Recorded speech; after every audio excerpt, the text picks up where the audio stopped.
Saudações, saudações, que a graça do Mestre amado Jesus Cristo esteja nos corações de todos meus amados ouvintes. Quem fala com vocês é o pastor Fábio, pastor da Igreja Evangélica Chamas Vivas sobre o altar. Eu quero começar agradecendo as pessoas que contribuíram com o cimento. Ainda falta mais de 100 sacos ainda de cimento para poder comprar, para poder nós dar o término da construção da Igreja Chamas Vivas sobre o altar aqui em Itapevi. Se você deseja contribuir com um saco de cimento, é R$ 35.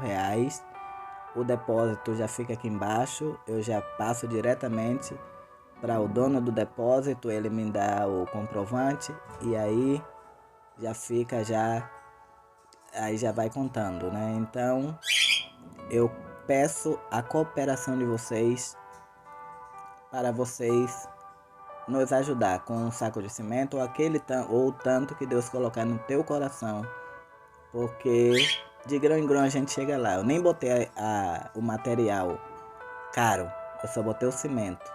E em nome de Jesus, Deus vai tocar no coração de cada um daqueles que pode fazer isso e ajudar. A nossa meditação de hoje é Eclesiastes, capítulo 3.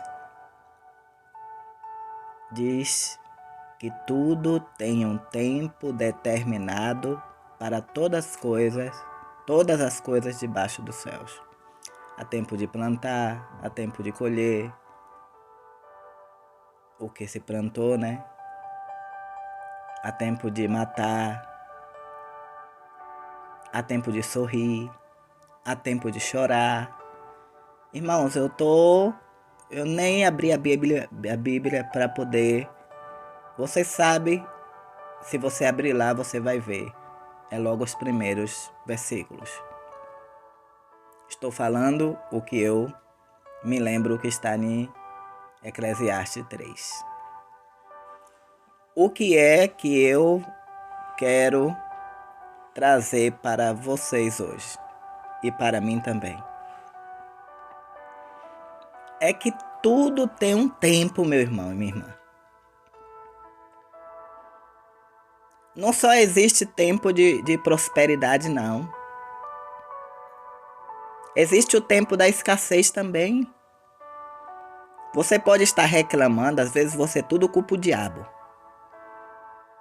Existe uma história de que uma irmãzinha, ela foi cantar na igreja e quando chegou lá, ela esqueceu o corinho. Esqueceu o corinho que ela estava cantando. Ela disse: "Perdão, igreja, porque o diabo tirou o couro da minha cabeça." Imagine, falta de sabedoria.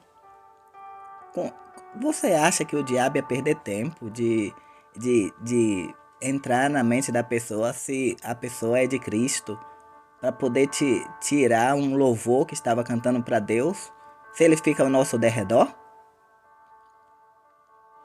Certa vez, na minha própria igreja, uma irmã foi cantar os hinos da harpa cristã e daqui a pouco ela se atrapalhou toda. Ela disse: "Tu tá repreendido, diabo, tu tá repreendido. O diabo tá tentando atrapalhar aqui que eu cante, mas eu vou cantar." Meu Deus, quanta falta de sabedoria há no ser humano. Porque nem tudo é o diabo. Às vezes é o tempo. É o tempo que nós temos que enfrentar, um tempo difícil. E às vezes são erros humanos. No caso dessas irmãs, foram erros mesmo que eu já cansei de errar. Antigamente eu cantava em muitas igrejas e às vezes dava um branco. E quando dava um branco, Eu dizia, ei, irmãos, eu acabei esquecendo aqui, mas vamos dar sequência. E eu completava do meu jeito lá e dava sequência no que eu estava cantando e não deixava parar. Mas eu não dizia que era o diabo. Tem pessoas que se tá de coronavírus diz que é o diabo. Se tá passando por qualquer coisa dentro da sua casa é o diabo. Irmãos e irmãs, não coloca o diabo dentro da tua casa o tempo todo, não. Coloca Deus.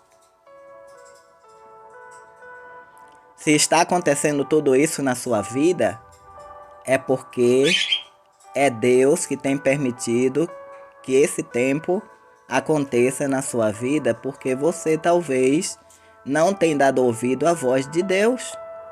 Se acontece alguma coisa ruim na minha vida, às vezes Deus permite que algo de ruim aconteça comigo, porque eu não quis ouvir a voz de Deus. Às vezes Deus está falando comigo, está falando com você e você não tem prestado atenção. Os seus ouvidos estão tapados. E às vezes você tem mais ouvido para ouvir as coisas seculares, para ouvir as coisas negativistas deste mundo, do que para ouvir as coisas de Deus. Às vezes Deus está dizendo, meu filho, muda de caminho. Vai por esse caminho aqui, mas você vê aquela voz lá longe. Aí você diz, oxe, esse caminho de cá é mais perto. Quem foi que escolheu? Você. Aí quando chega lá, você bate, toma uma topada grande, fica com o pé inchado. E aí diz, eita diabo que quer... Que diabo que nada? Você desobedeceu a voz de Deus. Tem coisa que é diabo. Mas tem coisa que é do ser humano. E tem coisa que é do tempo. Existe tempo de cantar, mas existe tempo também de chorar.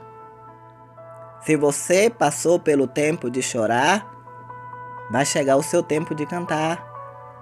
Mas você tem que parar de botar o diabo na tua casa, o diabo na tua vida quando tu estiver cantando, quando tu estiver pregando. O diabo na leitura, quer dizer que o diabo está empatando de você ler a Bíblia. A tua preguiça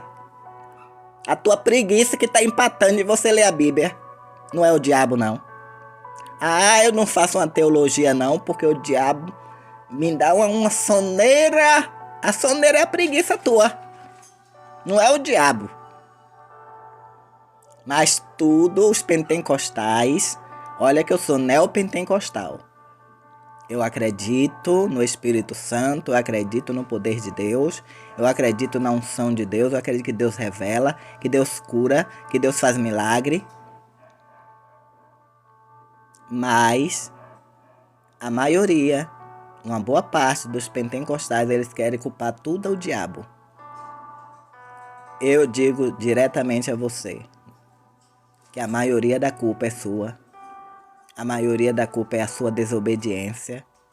A maioria da culpa é o que você fez no passado. Você faz um bocado de coisa no passado. Aceita Jesus como teu salvador. Você acha que porque você aceitou a Jesus como teu salvador, que você não vai pagar as consequências do que você fez no passado, não é? Claro que paga, minha irmã. Muitas coisas que eu fiz no passado reflete hoje no presente. E eu lembro de cada coisa e eu digo, eu fiz no passado. Então, eu mereço passar por isso. Eu não vou culpar o diabo. Eu fiz um bocado de coisa errada. Você fez um bocado de coisa errada. Aí, quando você agora está servindo a Jesus porque você está passando pelo mesmo, você vai dizer que foi o diabo. Lembra do apóstolo São Paulo? O apóstolo São Paulo perseguiu os cristãos, apedrejou, viu o apedrejamento de Estevão. Se converteu ao evangelho. Será que ele teve vida de maravilhas, irmãos? Eu pergunto a vocês, leitores da Bíblia. Paulo teve só maravilha na vida dele? Não. Paulo também passou a ser perseguido. Paulo também foi apedrejado e dado como morto. Tá? Ele sentiu o que Estevão sentiu quando estava sendo apedrejado. Paulo também foi humilhado. Paulo também foi levado a sinédrio. Paulo também passou por várias situações. Foi o diabo? Consequência do que ele fez. Pedro negou a Jesus 3 vezes. Mas por que Pedro negou a Jesus 3 vezes? Porque o ser humano, ele é carne, ele tem medo. Mas ele queria ser super-homem. Sou super-homem. Eu não vou negar Jesus. Jesus disse, olha Pedro, antes que o galo cante, 3 vezes tu me negarás. É isso que acontece. E aconteceu as palavras de Jesus na vida de Pedro. Jesus deixou de operar na vida de Pedro? Não, Jesus escolheu Pedro, pastor. E foi um dos pastores que ganhou muitas almas, viu?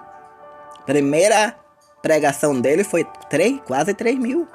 A segunda foi quase 5. E mostra o poder de Deus que estava na vida de um homem que não tinha estudo. Pedro era pescador, ele não estudou. Para você ver que Pedro não tinha estudo, que Pedro só tem pouquíssimas epístolas. E assim mesmo com alguns erros na escrita. Por quê? Porque ele não era uma pessoa didática. Ele não era uma pessoa... Ele estudou na faculdade de Jesus Cristo. Aprendeu na faculdade de Jesus Cristo e o ensino estava dentro dele. Mas ele não tinha a sabedoria das letras. Mas Paulo tinha. Paulo escreveu 13 cartas, fora algumas cartas que não foi reconhecida pelo concílio, né, de Nicéia, em 300, teve 313, depois em 325 teve outro concílio. Não foram aprovadas algumas cartas que afirmam ser de Paulo, que são livros apócrifos, na qual eu tenho muita admiração pelos livros apócrifos, porque são livros históricos, ainda que não sejam inspirados por Deus, deve ser lido e deve se refletir no que você concorda ou discorda. Mas o que eu quero dizer para você é: deixa de botar tudo o diabo na tua casa, na tua família, na vida do teu filho. O diabo tá atormentando meu filho. Às vezes o filho é desobediente. É o filho que dá lugar ao diabo. E você diz que é o diabo que está atormentando teu filho. Ah, mas o diabo entrou e fez um arruaço. Para com isso, meu irmão e minha irmã. Diga que Jesus entrou na tua casa. Entra na minha casa, entra na minha vida, mexe com minha estrutura. Eu não quero que mexa, porque já tem mexido demais. Mas tem algumas pessoas que Jesus precisa mexer. Pede a Jesus para entrar em tua casa. Pede a Jesus a trabalhar na tua vida. Vamos orar? Senhor, meu Deus e meu Pai, eu quero te apresentar a vida deste homem e desta mulher, que tudo tem colocado o diabo na frente. Jesus, que a partir de hoje, esta pessoa coloque o Senhor em tudo. Esqueça o diabo. Se ele tem que guerrear, ele tem que estar repreendendo o diabo, expulsando o diabo, E não colocando, dizendo o diabo está aqui, o diabo está ali, o diabo está lá. Não. Ele tem que expulsar o diabo. Se ele sentir que o diabo está em algum lugar, em nome de Jesus eu te repreendo, porque a minha casa está Jesus. Meu Pai, que a tua luz divinal resplandeça na vida desta pessoa. E que esta pessoa receba o conhecimento e a sabedoria de Deus na sua vida, no seu coração. E que ela tenha muita paz e luz. E que o coração e a mente dela esteja fortalecido e abençoado por Deus. Eu oro dizendo: todo mal saia da vida desta pessoa e que venha a paz, o poder de Deus, a graça de Deus, a unção de Deus, que venha sobre a vida desta pessoa. É isso aí, meus amados e queridos ouvintes. Se você tem Instagram, o Instagram da igreja é Igreja Chamas Vivas. Tudo junto, viu? Igreja Chamas Vivas. O WhatsApp, o meu WhatsApp é 19, é o prefixo, 9 na frente, 89 19 95 13. Vamos dar a bênção apostólica, que a graça do Senhor Jesus Cristo, o grande amor de Deus e as consolações do Espírito Santo esteja com todos nós. E vocês dizem amém. Graças a Deus. Paz e luz a todos.